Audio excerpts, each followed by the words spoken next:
আসসালামু আলাইকুম। স্বাস্থ্যকর সেহরি কেমন হবে? সেহরি খাবার হওয়া উচিত এমন যেটা থেকে আমরা সারাদিন চলার মতো পর্যাপ্ত শক্তি পাবো।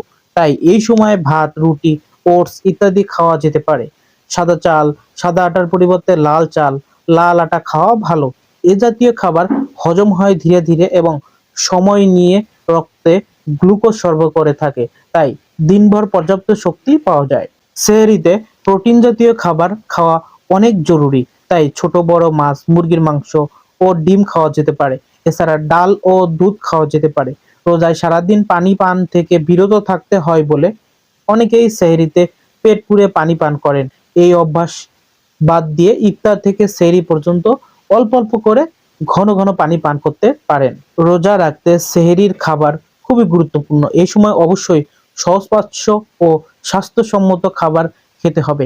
রোজার দীর্ঘ সময় উপবাস থাকতে হয় বলে সেহরিতে কমপ্লেক্স কার্বোহাইড্রেট বা জটিল শর্করা গ্রহণ করা উচিত।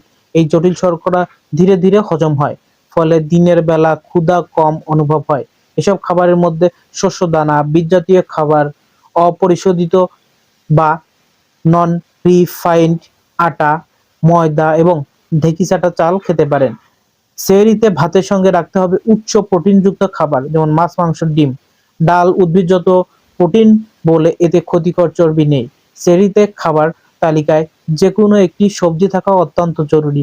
তবে একটা জিনিস অবশ্যই খেয়াল রাখতে হবে, সেহরিতে অতিরিক্ত তেল চর্বি জাতীয় বা বেশি মশলাযুক্ত খাবার না রাখাই উচিত।